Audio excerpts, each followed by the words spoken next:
اللہ سے امید لگانا کبھی مت چھوڑنا، وہ تو ٹوٹے دلوں کا مالک ہے۔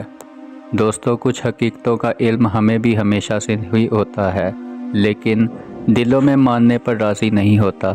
اور اگر راضی بھی ہو جائے اور اگر دل راضی بھی ہو جائے تو پھر بھی دل کے کسی نہ کسی کونے میں یہ بات چھپی رہتی ہے کہ کیا پتہ ایسا نہ ہوتا، یا کیا پتہ حقیقت بدل جائے، کیا پتہ یہ جھوٹ ہو۔ ہماری یہ چھوٹی سی حرکت نہ جانے ہمیں کتنی دیر تک بے سکون رکھتی ہے۔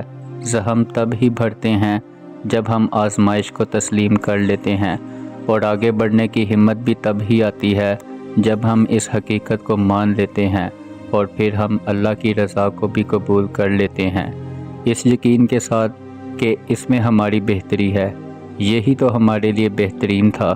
آسان کچھ بھی نہیں ہوتا، لیکن روز روز کے رونے سے بہتر تو یہ ہے کہ ایک ہی بار جی بھر کے رو لیا جائے اور اللہ کی مصلحت پر آمین کہہ دیا جائے، کیونکہ اس کے سوا اور کوئی بھی چارہ نہیں ہوتا، ورنہ انسان عمر بھر تڑپتا ہی کیوں رہتا ہے اور شکوہ اللہ سے ہی کرتا رہتا ہے اور اللہ کے انتخابات کی بھی توہین کرتا ہے۔ تمہاری دعا قبول ہوگی اور بہت بہترین طریقے سے قبول ہوگی۔ یہ اجر ہے اس صبر کا جو تم نے دعا کی قبولیت میں کیا تھا، اور یہ اجر ہے ہر اس پریشانی کا جو تم نے دعا کی قبولیت کے وقت کیا تھا۔ جب ہی تو کہتے ہیں کہ صبر کا پھل میٹھا ہوتا ہے۔ دوستو، وہ تو 70 ماؤں سے زیادہ تم سے محبت کرنے والا ہے۔ جیسے ماں اپنے بچے کی ایک سسکی پر دوڑے چلے آتی ہے، پھر وہ کیسے تم کو تمہاری روتی ہوئی آہ پر اکیلا چھوڑ سکتا ہے؟ تمہیں تو ایسا لگے گا جیسے کہ جو تم چاہتے تھے اللہ نے تم کو وہ نہیں دیا، مگر تم جلد ہی مان جاؤ گے کہ جو نہیں تھا ملا اس کا مل جانا کتنا ہی برا تھا۔ تم جلد ہی مان جاؤ گے کہ صبر کے لیے شکر کرنا کتنا ضروری تھا۔ دعا وہ سب کچھ کر سکتی ہے، بس اس یقین کے ساتھ مانگنا جو تم مانگ رہے ہو وہ دنیا کے لیے اور تمہارے لیے ناممکن ہے، اور جس سے مانگ رہے ہو وہ ہر چیز پر قادر ہے، جو پورے نظام شمسی کو چلا رہا ہے، جو رات اور دن کو بدل رہا ہے، جو تمہارے جسم میں خون کے نظام کو گردش کروا رہا ہے، جو آج تک تم کو ہر حال سنبھال لیتا ہے۔ وہ رب ہی دعا قبول کرے گا۔ اس سے جب بھی مانگو گے، جیسے بھی مانگو گے، وہ سنتا ہے۔ بس اپنے یقین کو کامل کر کے مانگا کرو۔ بس یقین کر لو جو مانگ رہے ہو اس کو ممکن کرنا اس رب کے لیے مشکل نہیں ہے۔ پھر تم دیکھنا تم کو خود نظر آئے گی تمہاری دعائیں قبول ہوتی ہوئی، معجزے پھر تم خود دیکھ لو گے۔ یاد رکھو اللہ راضی ہوگا، اور پھر تم بہت جلد اپنا نصیب بدلتے ہوئے دیکھو گے۔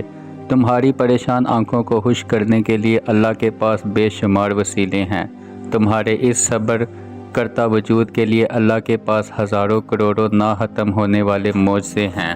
جب وہ تمہارے سوچے ہوئے ارادوں کو شکست دیتا ہے تو پھر وہ تم کو اپنی قدرت دکھاتا ہے۔ ڈرو نہیں، وہ دعاؤں کو ضائع نہیں کرتا، وہ تم کو اپنے راستوں سے چلا کر تمہاری منزل تک لے جاتا ہے۔ یہ دیری اس کی محبت کا نرالا صبر رکھو، اور یہ نرالا سا انداز ہے جو کہ وہ تمہاری باتیں، تمہاری آواز کو بار بار سننا چاہتا ہے۔ صبر رکھو، ایک راستہ بند ہونے کے باوجود اس کے تمہاری دعا قبول ہونے کے ان گنت طریقے ہیں۔ اگر وہاں سے نہیں جہاں سے تم کو امید تھی، پھر وہاں سے دے گا جہاں سے تم کو گمان بھی نہیں ہوگا۔ وہ جلد ہی کن کہے گا، پھر تمہارا بکھرا ہوا وجود سمٹ جائے گا۔ اسے سب یاد ہے، تمہارا ہر رات اٹھ اٹھ کر دعائیں کرنا، اپنی دعاؤں کی قبولیت کے لیے معجزے کا انتظار کرنا، تمہاری تڑپ، تمہاری جستجو، وہ کچھ بھی نہیں بھولا۔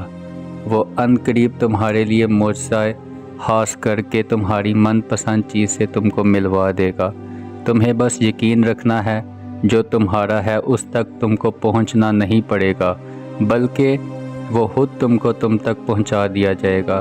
یہ دکھ تو تم اللہ سے آشنا کرنے کے لیے آتے ہو، اور اداسی تمہاری امتحان ہوتی ہے کہ کب تک انتظار کرتے ہو۔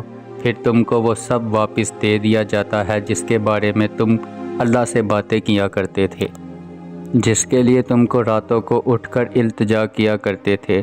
صبر انسان کو تب آتا ہے جب وہ اللہ پر بے پناہ یقین رکھتا ہے، جب انسان پر یہ جان جاتا ہے کہ اب جو ہوگا پہلے سے بھی بہتر ہوگا، اللہ کی رضا تھی، پھر دل مطمئن ہو جاتا ہے، پھر پہلے کی طرح تکلیف نہیں رہتی، پھر عجیب سا ایک سکون مل جاتا ہے۔ ہم انسانوں کو اللہ کے پیار کا اندازہ ہی نہیں ہے۔ ہم ایک دن میں کتنے ہی گناہ کرتے ہیں، کچھ جانتے ہوئے اور کچھ انجانے میں۔ ہم کتنی ہی نمازیں قضا کر جاتے ہیں۔ موبائل کے پیچھے ہم کتنی باقاعدگی سے قرآن پاک پڑھتے ہیں، جھوٹ بولتے ہیں، انسانوں کا دل دکھاتے ہیں، امانت میں خیانت کرتے ہیں، اور بعض اوقات ہم اللہ تعالیٰ کی بھی نافرمانی کر جاتے ہیں، مگر پھر بھی اللہ ہم سے بدلہ نہیں لیتا، بلکہ وہ معاف فرما دیتا ہے۔ حضرت محمد صلی اللہ علیہ وآلہ وسلم فرماتے ہیں، اللہ تعالیٰ فرماتے ہیں کہ اے ابن آدم، مجھے کوئی پرواہ نہیں، چاہے تمہارے گناہ آسمان تک پہنچے، اور اگر تم مجھ سے معافی مانگو گے تو میں تم کو معاف کر دوں گا۔ وہ تو ٹوٹے دلوں کا مالک ہے، بے شک تم کتنی ہی تکلیف میں کیوں نہ ہو، جب تمہیں لگنے لگے ہر راستہ اور ہر دروازہ بند ہو چکا ہے، جب ٹوٹی ذات کے ساتھ سانس لینا بھی مشکل ہو جائے، اور اگر تمہارا دل کرچی کرچی ہو گیا ہے اور تمہاری روح پتا پتا بکھرتی ہو، آخر میں وہ سب جوڑ دے گا، ایسے ہو جائے گا جیسے کچھ ٹوٹا ہی نہ ہوگا۔ بس اللہ کا در ہمیشہ کھٹکھٹاتے رہنا، پھر اسے امید کا دیا ہمیشہ سے جلائے رکھنا۔ اسی طرح اگر تم اللہ کی ذات پر بھروسہ رکھو گے تو وہ ناممکن کو بھی ممکن کر دے گا، اور ٹوٹا ہوا دل جوڑ دے گا، بکھری روح سمیٹ لے گا، کیونکہ توڑنے اور جوڑنے والی ذات صرف اللہ کی ہے۔ ہمیں یہ زندگی صرف اس لیے ملی ہے کہ ہم اللہ کو راضی کرنے اپنی منزل صرف اللہ کو بنائیں۔ جیسے خواہش پوری کرنے میں اللہ کے لیے اپنی خواہش کو قربان کرنے کی لذت اس سے 1000 گنا بڑھ کے ہے، جیسے کہ اپنی من پسند چیز پا لینے میں مزہ ہے نا، اللہ کے لیے اس چیز کو قربان کر دینا ہی پسندیدہ ہے۔ وہ جس طرح صابر ہے، یعنی صبر دینے والا، وہ کیسے تم کو تڑپتا ہوا چھوڑ سکتا ہے؟ اللہ تو محبتوں کا بادشاہ ہے، تو پھر جس نے خود محبت کو بنایا ہے، اس کے لیے تمہاری محبت کو واپس لوٹانا بھلا کیا مشکل ہو سکتا ہے؟ جس کے کن کے بغیر ایک پتا نہیں ہل سکتا، ایک کن نے اتنی کہانیاں مکمل کر دی ہیں، تو پھر وہ کیسے تمہاری کہانی کو ادھورا کر سکتا ہے؟ اس کا نام الودود بھی ہے، یعنی دینے والا، پھر وہ تم کو کیسے خالی ہاتھ واپس جانے دے سکتا ہے؟ جو بے زبان چونٹی کی بھی خاموشی نظر انداز نہیں کرتا، تو پھر وہ تمہاری اس آواز کو کیسے انسنا کر سکتا ہے؟ بس وہی تو سنتا ہے، وہ سنے گا اور ضرور سنے گا تمہاری ہر بات۔ جزاک اللہ۔